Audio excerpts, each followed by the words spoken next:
Activate your energy. Welcome to the Activated Authors Podcast, a show where we distill the core principles of what it takes to become a happy, healthy, and productive author, no matter what stage of the journey you're at. I'm your host, Daniel Willcocks. I'm an international best-selling author, as well as an author coach, speaker, and creative entrepreneur. But most importantly, I'm a lifelong student of all things productivity, psychology, and human behavior. Thank you for joining me for today's episode. Without further ado, let's dive in. What is up, Activators? And welcome back to yet another episode of the Activated Authors Podcast. And might I add, the last of the Activated Authors Podcast forever in 2022. So yeah. I am your host, Daniel Willcocks, and joining me every single week is... It's a slightly confused Sam Frost, because don't we have another podcast after this? No, the next one is in the new year. Got you. It's because we're recording both days, so I'm slightly confused by my life. That's fine. Hi, I'm Sam Frost. I don't know shit, and I'm here to stay. Hey, it's always interesting getting to like this time of the year and looking at when the podcasts are going to air, because obviously like it just flows with the calendar and whatever day we choose to put it on. But this one, as it goes live, will be Boxing Day. So Merry Christmas to everyone who celebrated yesterday.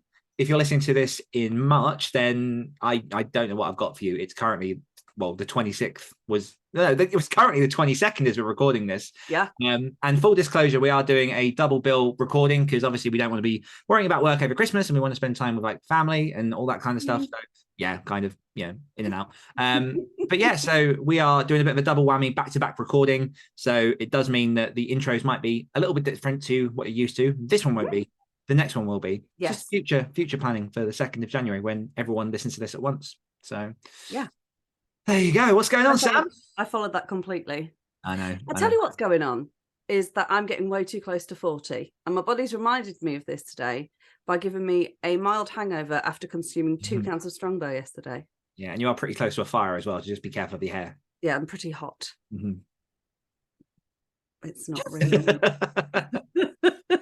I like that your ring light is reflected on the TV, so it kind of looks like the One Ring. Yeah. Well, I threw it in there, but so far it's not doing anything. It's just staying there. It's just staying there. But no, I'm okay. I'm still extremely tired. She says, and then yawns. Perfect. I've got tummy cramps it's probably part of the hangover. I don't know. I'm just like, I'm old and I'm broken physically. Mentally, I'm also old and broken, but I hold them on different plates. So sometimes one can be better than the other. How are you doing? I'm doing all right. I kind of accepted at the end of last week that I was done with trying to do like more things to fit into this year. And I went full on into planning mode and reflection mode, and feel 100% the better for it. So it's kind of appropriate that we're recording these episodes because obviously, well, this episode we're going to be looking back at the past year, both sort of personally and also with Activated Authors. And then the next episode, which will be on the 2nd of January, will be all about goals and things for the year ahead. And we've said this multiple times on this podcast to the community, to like each other. Like, this year has been a decade. And so I made use of a suggestion that came into the community last year from Meg Jolly, and has been used by a lot of different people this year, which is the Year Compass. I need to look up who that's by. It is by, because I've got it right here, made with love by an international team in Budapest, Hungary. It's just called Year Compass. And the idea of that being, you download it and it kind of prompts you into reflection, and then prompts you into things to consider for the year ahead.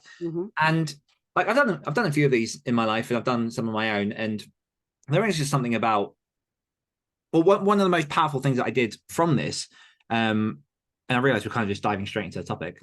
One of the best parts that I did from this was it tells you to go back through your calendar from January 1st and literally just look at the year that has gone by.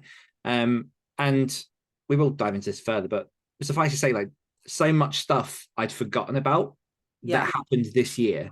And I don't know if that's still like lingering repercussions from the pandemic. I don't know if part of it is just, getting older. But there's been something about this year. I've spoken to too many people who have had the same feeling and thoughts about just the taffy-like state of 2022. Yeah, it's been grim, mate. Have you eaten taffy? Yeah, I love it. It's so nice. I think I have once. I think it was like, I enjoyed it, but I think it was strange. Yeah, it's a very soft texture. Like an airy, soft starburst. Yeah, it's stringy and chewy and fluffy, and it's like, yeah, yeah. Yeah, we don't really That's get what it. it's like. It's like, yeah. Yeah. Yeah. I also, it's very side now. I also once bought a packet of Kool-Aid from America just to try it. I Never. love that Kool-Aid. It's so sweet. Yeah. Yeah. It was like add 8 spoonfuls of sugar to this packet. And I was like, what? Yeah. It's, well, Like yeah. tablespoons as well. Yeah. Yeah. Ladles. Yeah. Just pour the sachet into a 1 kilogram bag of sugar, a drop of water, and then chew. um, oh my God, what's going on? Do you have a takeaway? Our final takeaway of the year? Much like you, I've put work down, and I've been focusing a lot on kind of Christmas stuff. I've been painting Christmas cards and kind of wrapping up, if you will. Hey. Thank you. I don't know if I deserved it, but thank you. I think it's because I was slow to it. I was congratulating myself for finally getting there. Oh, then that that was a little funny. Rapping. But yeah, no, honestly, I think I would be amiss to kind of just say yes, I've got a takeaway. This week has just been me focusing on Christmas, so I guess if I'm going to pick something, here comes the yawn.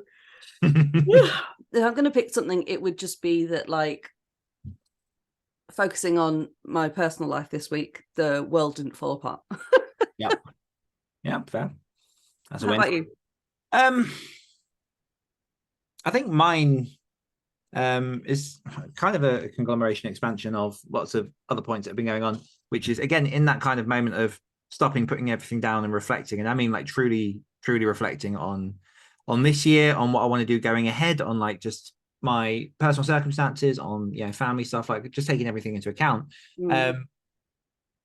There has been a little sort of, I guess, switch in direction in my head that feels very, very good in this moment. I'm aware that, like, there's a whole back and forth. I do kind of definitely in my head see my end of ghostwriting and into full-time doing meanness as this like swinging pendulum of what the hell do I do now? Yeah. And I feel like it's starting to get to some kind of slowdown with any luck. But a lot of it is sort of, I've had a lot of revelations in understanding myself more, sort of being accountable for myself, and really like, I'm trying not to say too much because so much of it will go into like next week's episode. But yeah, I mean, some of it is just the direction of the business and kind of like where I derive pleasure from a lot of the things that I do. Some of it is in a realization that so much of the stuff I've been reading, so much of the stuff I've been watching has been subconsciously influenced by not other people, but like, I guess in a way, other people, to the point that I know that I'm not watching them for myself. If that makes sense. So I've started sort of really like trying to stop watching repeats of Peep Show and watch some things that I've been wanting to watch for ages. Like I've collected a list of books that I want to read next year. Because I think, because there are like, and I mean this in like, well, I don't mean this in any offensive way, but there are like certain authors that I see doing lots of, well, excuse me, doing lots of circuits in like the influencer spheres, and they're very like hot off the press and all this kind of stuff. I get to a point sometimes where I'm like, oh, I must read some of them to know why they're doing so well. And then honestly, like some of them I read and they're just a disappointment. And I'm like, well, partly that's because they're not really in my subgenre. And like, I shouldn't feel compelled to have to read these to stay up with zeitgeist. Find the books that I want to read. And also, if I don't like the book, just put it down after a couple of pages. Like, I still feel this overwhelming obligation to finish a book once I've started it. And it just shouldn't be the case because who's got the time for it? Yeah, right. So, also, like, I think seeing something a lot is a reflection on the marketing, not necessarily the content. So yeah, there have been certain, and I'll say there have been certain books that have like done the rounds and like won awards and stuff, and I've read them and been like, I don't get it. It's just, that's my opinion. Like, I get like other people love it, but there are certain ones I'm just like, I feel like there are other things that are much more worth it. Anyhow, this can go down a whole like rabbit hole. But yeah, that's kind of my key takeaway is a lot of self-actualization. Our win from this week, don't read stuff as you're saying stuff. It confuses the word you're saying. Our win from the week from the community comes in the form of Madame Galland, our wonderful Renee, who I've read this one and it proper brought a smile to my face because basically, in short, she went to her husband's Christmas party, which is normally an awkward affair. and was just hounded by people asking if she was the writer that everyone keeps going on about, and saying that they'd read her books and that family members have read her books and they've loved it. And like, I think it's what's the word? I think it's very hard to say like how rare those encounters are, especially as an indie author. Because obviously, if you're like a big face like King, you're probably going to get recognized. But like on this kind of level, for people that you actually know, to recognize what you do is like a huge deal. So super, super happy for Renee. Yeah, that's real awesome. Very side story, just for people who are interested. The first encounter I had of anyone who recognized me and my work was someone who came to my house to buy a guitar off of me. And like, it came out of nowhere. Was it, are you Daniel Willcocks? You wrote like When Winter Comes, and I was like, yeah, I am. And I'm suddenly going like, oh my god, this person's in my house. Like, they know where I live. It's not just like an encounter on the street. It's like, better get a ring cam for the front door. So yeah, that was fun. I guess it's time to get into the topic. So welcome everyone to the end of 2022, or as far as like the Activated Authors podcast goes. And yeah, in this episode, me and Sam are essentially just going to cover some of our reflections on this year. There might be some structure to it, there might not. Obviously, we're both very different people, and how we arrange our reflections and our ways ahead are different. So I'm not sure of the best way to do this, but I think broadly speaking, let's start with Sam. How do you, if you do, reflect on the previous year? Is it something that you often do, or no? Just because I force you to for this podcast? Yeah, kind of. I'm not great at reflecting. Whenever I get like a planner or whatever that has the like reflect on your week section, it's always blank. I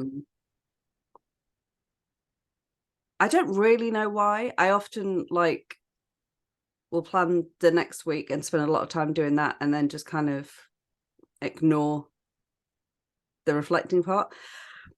I don't necessarily think it's the best thing in the world to do that. This is not me being like, I think reflecting is bullshit, because I don't. I think it's genuinely like a very wise thing to do. It's just, I often get caught in the headspace of I don't have time for this. Yes.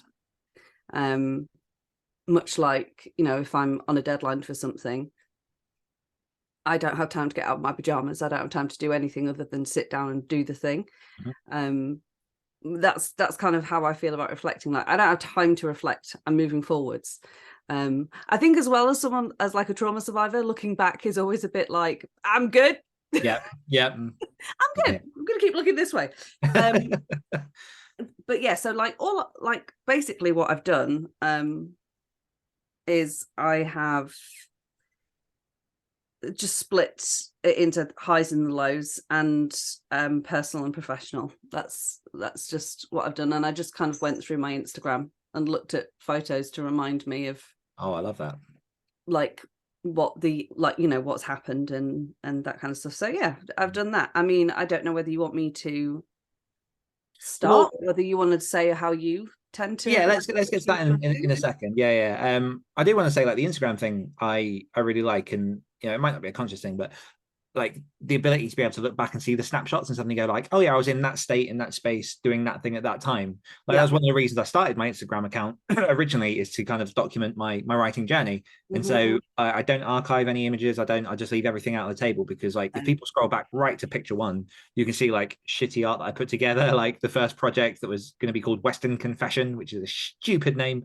But for me, I love seeing that journey and like knowing how far I've come. So like Instagram can be a really good tool for that. But yeah, I mean, for me, so like I never used to reflect, really. It's something that, and people who have followed me for a while will know this, so that, like, name a lot, but like I got from Luke Condor when I started working with him on books and things, and seeing how he operates. The goat. And yeah, I mean, reflection, I don't think it's until you really appreciate the value of what it can bring that it starts to feel worthwhile. Because I was the same. It was very much like, must go forward, things are forward, life is forward. And it's not necessarily saying like you have to like relive everything that's happened over the past year, but I think there's something in stopping and taking note and just looking at those moments that puts into perspective where you're at now, and also like where you could go based off some of the stuff you've done. Because this year, for like, well, everyone probably, has been a fucking roller coaster. And like I've got like as part of the year compass, most of that is what are the highs from that, what are like the core memories, if you think of like the Inside Out film, like the yellow orbs. But then it does also put on there like what are some of the bigger challenges. And I think it's good to have that contrast of like what have you overcome, because where to be in this point, to be sitting down, to be looking at the paper and going like, how is life, is looking back at those challenges and going, I've overcome this. Like it was hard, maybe it's not over, but like I've gone past those parts. Where it might be a reminder, if you're stuck in the hard part, that like easier times have been and therefore will come again.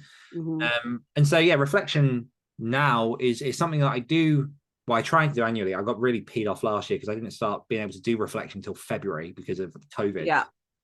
But it's one of those things now that I do pretty much annually. And I do want to work in a bit more to like quarterly and potentially monthly. Because I found that the way I've been using reflection at the minute is very much on an ad hoc basis. It's normally when I'm in massive overwhelm and I just need to stop. But I will then journal and write a bunch of pages and reflect and look at like, realignment and all that kind of stuff. And then I use that to talk to me forward.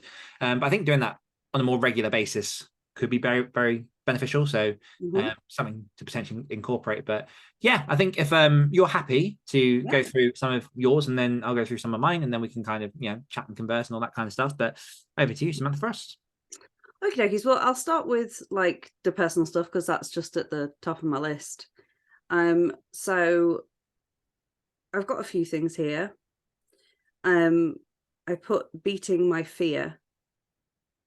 So basically, at the beginning of this year, the word I was thinking of for this year was beta or beta. I never know how you say it.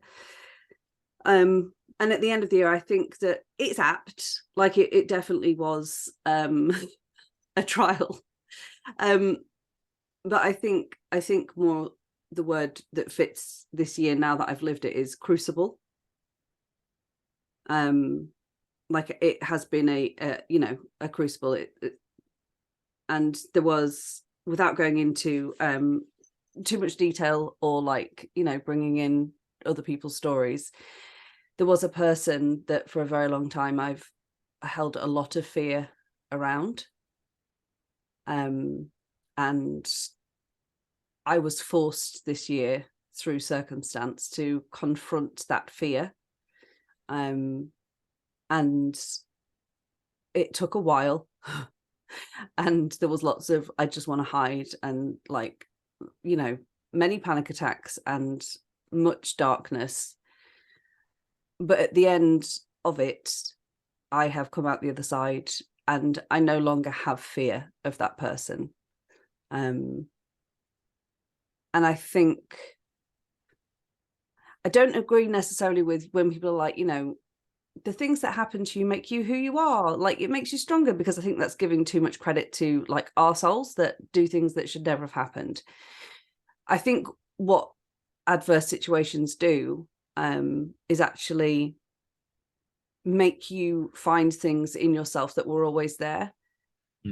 And so I'm proud of myself for getting through that, because that was horrendous, but I consider it a high now because I've beaten it. And when I have to interact with this person, I'm not coming from a place of fear anymore. So that was huge for me. Massive. Then I put Miles's minifigures. He's done this thing this year where he keeps making me little Lego minifigures of like characters that I like. He made me a little Ron Swanson. He made me a little Katniss Everdeen. He like keeps just like will pop into my room and he's made me a little minifigure, and it makes me very happy and smiley, and that was really sweet, and I've enjoyed that very much. And then I don't know how, whether you want me to go through all of this and then like if you want me to like edit some out or what. Yeah, go for it. Okay. I went on holiday this year and it was lush. Nice. It was like incredible. I've written accepting I'm not an other of life and living my life my way. So like for the longest time, I always felt like I was kind of on the outside looking in, you know, like when I went to drama school, I was going through a lot of stuff. And then I very quickly afterwards like fell pregnant and kind of felt like I was trapped watching my friends like go to auditions and get jobs and seeing them on the TV. And like I walked to the train station one day and there was someone from my class like on a massive fucking billboard, and I was just like, yeah, seems right. Like I've got, you know, like baby vomit on my sweater and I'm just looking at it. And I very much felt like I'd slipped through the cracks. Yeah. And something my therapist said really kind of like reframed the way I looked at that. So it's just the idea of like, it's not a case of I don't get to do that stuff. It's a case of I live that every day, the things that I do, the choices that I make. And so I just, yeah, it's just that realigning of like, I am living my life. I'm choosing the way I live it. And it is authentic because, you know, yeah, it's me. Yeah. I love that. Yeah. Good God. That goes into that my life, my way. I very much felt like that I've been held, seen and heard this year. And that's a big thing for me to like allow someone to do it. Normally when I feel like someone's getting close to me, I want to punch them in the face and run away. Yep. And like, you know, that's not been the case this year. So I've been very fortunate to I don't know how to say it. But yeah, there we go. Yeah, so that's kind of like, there's a few more bits and pieces, but they're kind of like the main things that like stuck out to me. I've got like some, you know, some less fun stuff like insomnia and weight gain, like struggling with like my finances because I keep doing the lesson will be repeated until it's learned cycle. Yeah. Just there's been lots of illness and exhaustion, and kind of grappling with becoming the mother of a new teenager. And yeah, lots of other kind of personal crap in the background that I don't want to bog everybody down with. Yeah. But yeah, that's like personal wise. That's pretty much. Oh no, I've got Ukraine here. I know technically that's professional, but I'm really proud of that thing. So like it's that like bled into my like my personal, because just I remember us both being in such a dark place.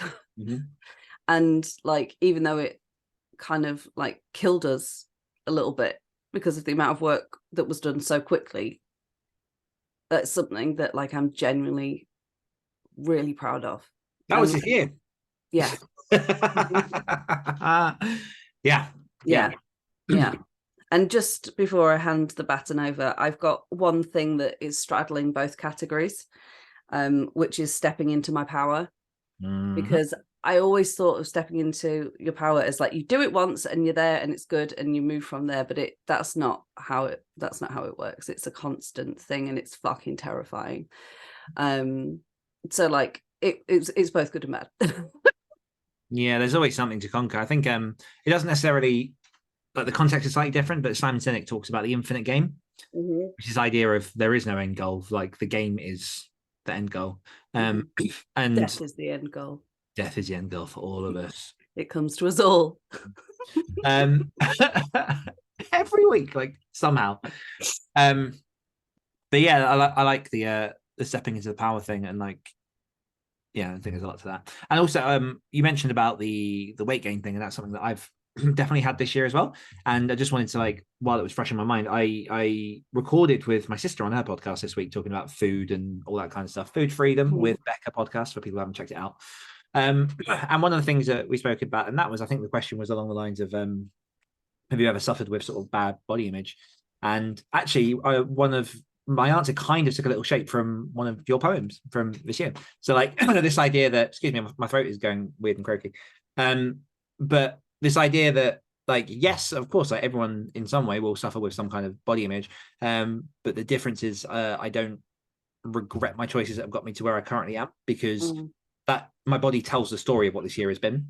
So although like I am arguably heavier than I've been for a long time, part of that being the fact that weight isn't always the best measurement. I have been working out a lot the last couple of months, but also like it's been a year where I've not focused fully on food and exercise because personal challenges have demanded my attention elsewhere, and you cannot do all the things at once. Like, do I wish I would have had like an exercise and a nutrition routine and a habit set in place? Absolutely, but it wasn't, and so because of that, like certain things have suffered. I'm not angry about that. It's a thing that happened, and it's a thing that, should I wish to, I can fix. I would just like to put, just because I meant to at the time and I completely forgot, just put a little disclaimer on the weight thing, which is that like when I say like for me it was a low, I don't mean that like being a certain weight should be like an end goal or whatever. Like to me, I know the weight or around the weight that I am where I feel happy and confident in my skin. And that's different for everybody. So I just wanted to make that very clear that like, I assume I'm speaking for both of us, that like when we're talking about like weight and like exercise or weight loss or whatever, it's not coming from a place of like, this is how you should look, or this is what it takes to be a happy, healthy person. It's very much a personal thing for me as to that. I didn't want anyone to feel like shamed or anything like that by me bringing that up. No, I don't think that would have been the case at all, but appreciate the clarification. So yeah, I mean, some of mine, I'll kind of shout out this year compass thing just because I do think it's quite a good structure. But they divide it into like personal life and family, career, friends and community, relaxation, hobbies and creativity, physical health and fitness, habits that define you, mental health and self-knowledge, and a better tomorrow. So in terms of service and stuff. And yeah, I've got a screenful, to be honest, which I was really surprised that I would have managed to pull out. But again, like that's one of the nice things about going back through the calendar is a reminder of the stuff that has happened this year. So like just some bits and pieces, like I took Bailey up to Lincoln Cathedral because they had the moon exhibit, and it was like a big massive scale model of the moon that was all lit up, and it was gorgeous. And like it's just one of those moments I was just like, that is like, I'm happy with that, because we got like Joe, like the pictures of the leaning Tower of Pisa that people get, we did that, but him holding up the moon, which was awesome. Yeah, I took him to like a boat festival. Like I've made the effort to be at all of his major things, which is like just fundamentally to my core, like one of the things that I pride myself on. Surprisingly, I saw much more of friends than I thought that I had, and had some quite big events like weddings and camping trips and things this year, which like I'd forgotten about that happened this year, that kind of made me feel better about feeling like I hadn't made the effort to see friends. I took my first real time off in about 4 years. So I actually took about, I think it was close to 3 weeks of not doing work over summer, which like this is one of those moments where in reflection, like I really like try and take time to sit with that, because I remember stepping into a manager role around 2017 in my old job. And basically by 2019, I hadn't had more than like 2 like working days off in a row. And then I managed to take a few days off before I then went full time in this author business. Like, and yeah, like I've not really taken proper time off. Like I've had sort of like 4 or 5 days here and there, but this was 3 weeks I was able to. And like it was one of those that like in a way I was kind of pushed into it, because it was like my body would not go anymore. But at the same time, like nothing suffered because of it. Like all of those worries and doubts that you have about taking time off because of XYZ, like half the time they don't really matter. No. Obviously that's not a flat rule, but no. It reminds me, we had a conversation, it feels like 10 years ago, but I've only known you for like 2. When I said to you, like, I'm going to get you to take time off. Yeah. And you was like, haha, good luck. Like, honestly, there was almost like a painful pride. Yeah. Because like, let's not kid ourselves. In like 2020, 2021, I was very much portrayed myself and was the guy that was like writing book after book after book and doing this after this. And 2020, I was working weekends. I was like struggling all over the place because I was what always else was there to do? well that, but also I was constantly aware that at certain points I was going to have Bailey and then be like home tutoring and stuff. So it was like squeeze it in when you can because like everything was so unpredictable. And so there was this almost moniker of like I was that no to the grindstone guy. And like I still do work hard when I work, but in taking all that pressure off, like just everything has benefited, like in so many ways. I'm really proud of you. Thank you. I'm proud of me too. So yeah, taking time off. Another very sort of noteworthy thing on here is that I packed in the ghostwriting this year, which like I don't know if I've said this out loud or shared this in the podcast, but like I don't regret the ghostwriting at all. Like it was definitely its purpose, and I learned a lot from it. As I got towards the end of it, I began to kind of complain a lot more just because of like, well, finger pain for a start. Like I was doing a lot of writing. I also like I want to be known for my writing, and obviously when you're ghostwriting, and I think I ghostwrote close to like 40 books in the last like 2 years. You're not known for that. You put the work out, it's other people, they benefit from that. And yeah, I mean, I'm like beyond thankful to the clients that I had, to the books that I've worked on, and like I see them out there now, and like they're like some of them are getting like thousands of stars and things, which is like really rewarding to see, like people enjoying the stuff. But it just wasn't for me anymore, and it gets to that point where I've spent the last how many years like trying to inflate my ghostwriting, my personal work to higher than when my ghostwriting was income wise, so I can then transition out.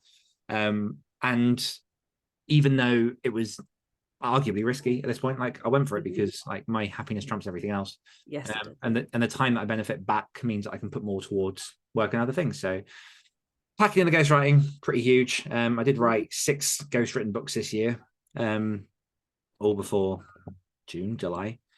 I've got a bunch of other stuff. I wrote my first solo novella this year for a while. That is, well, nearly 2 of them, but one in particular is literally like I didn't write it to market. I didn't write anything commercial. It's just literally like my book that I'm hoping to bring out early next year. And I've got some things in the background that's working, but like it's mine and I'm incredibly proud of it. I know you've read an advanced copy. Yes. Incredible. Thank you. And then like loads of, I'm kind of bleeding here over into work, but I'll just kind of pack my way down the list. Like obviously we reached 108 episodes of Next Level Authors podcast this year.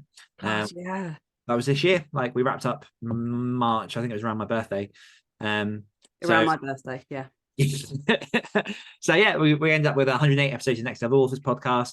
This year we started this Activated Authors podcast, which is kind of a legacy continuation of the Great Writer Share podcast. I think I don't know if I've said this one out loud, but I'm going to say it. One of the things that I was working on this year that I ended up sort of turning down for a couple of reasons, but I will be doing next year. I was chosen to speak at a TEDx event. And so that, with any luck, will be rolling over into next year, which again, like for me, like very, very flattering.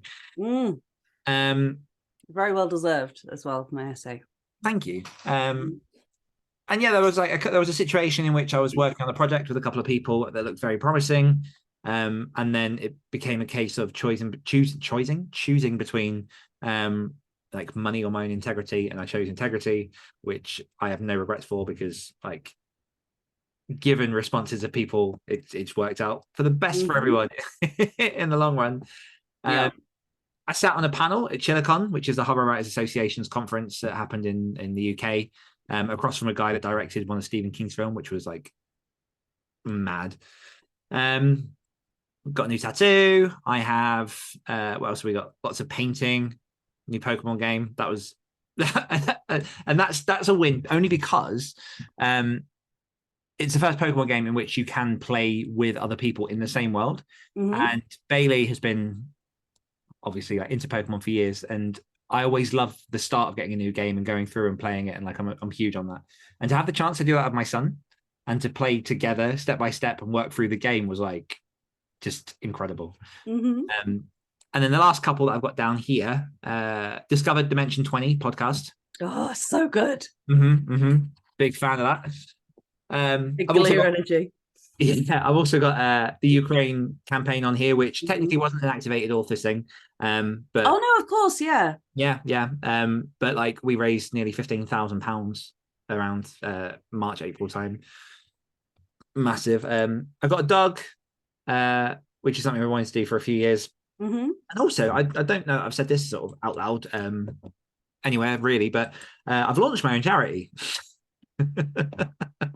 So writersforhorror.org is a service for horror authors in which all the money raised for any purpose is going to go back into serving the horror community.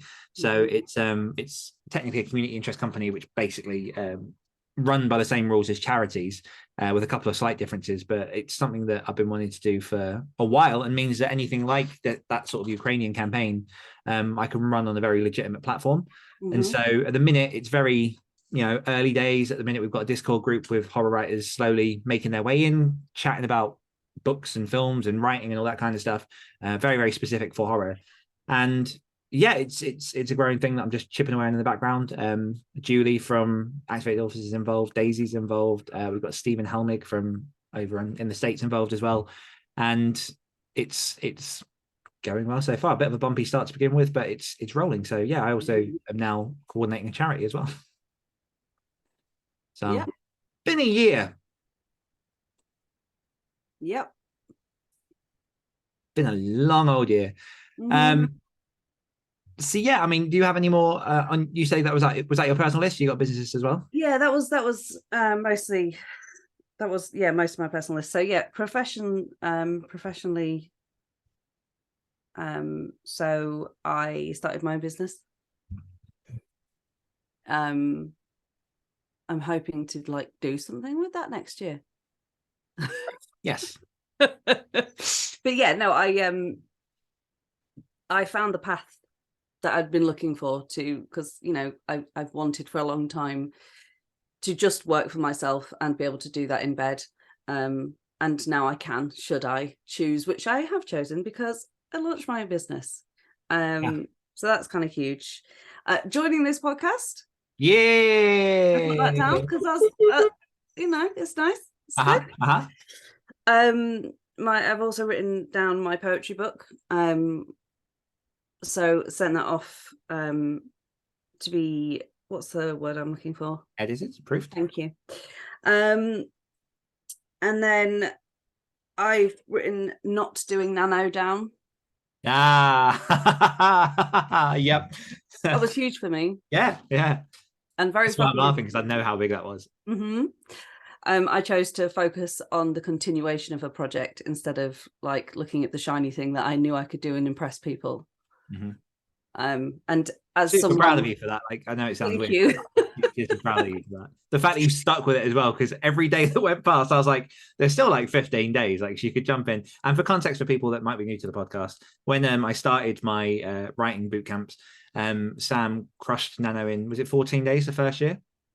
15? Yes, 14? 13, 14.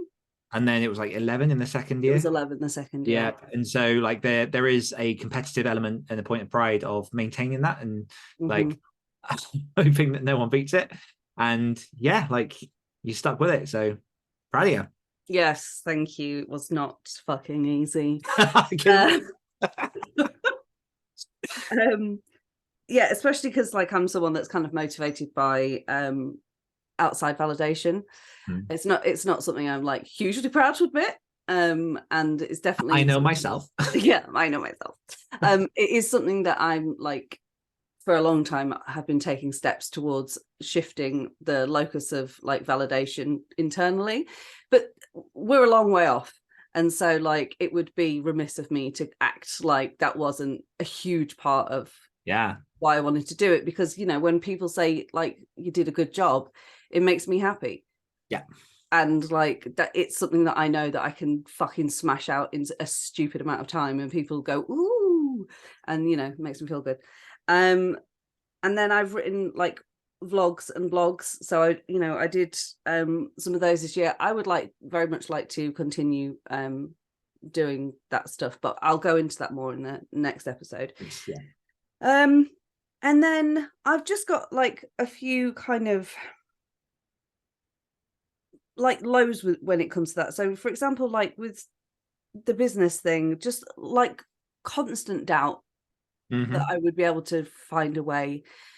And then, you know, that like crushing weight that comes every now and again of like, well, you're not like other people, and you're not consistent in a way that is consistent with most people, and like trying to deal with people that don't understand like what I'm trying to do or who I am, and that's all been like a lot around that. But Yeah.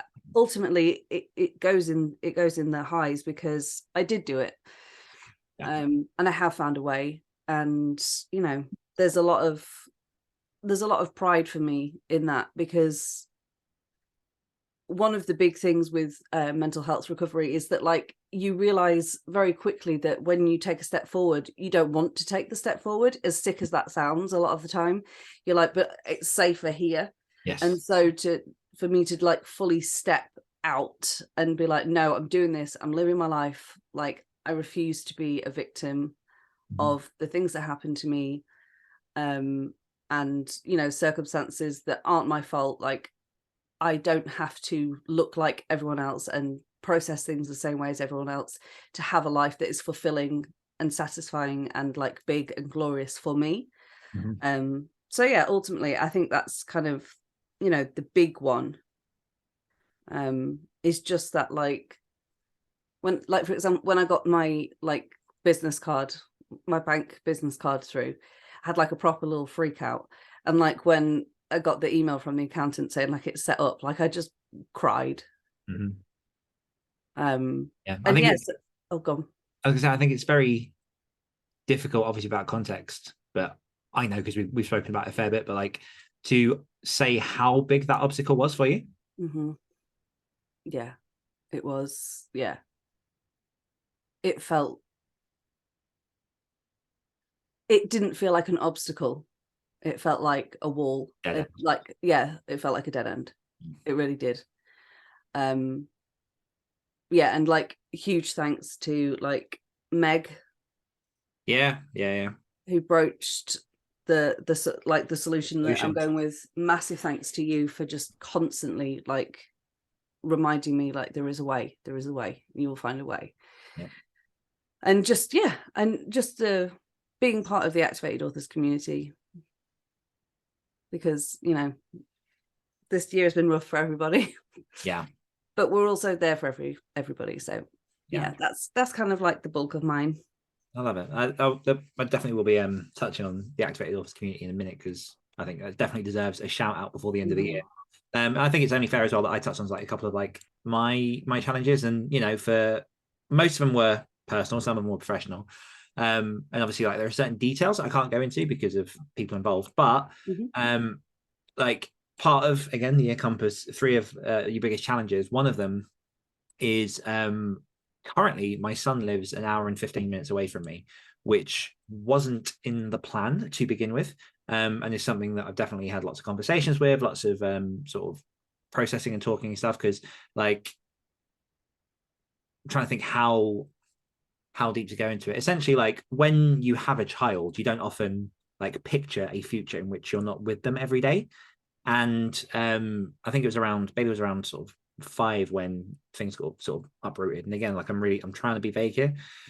And like I moved out of the house, and that's been something that, as most of my male role models are very good male role models in my life. My dad is fantastic. My granddad is like the epitome of just the perfect, like for me, the perfect gentleman.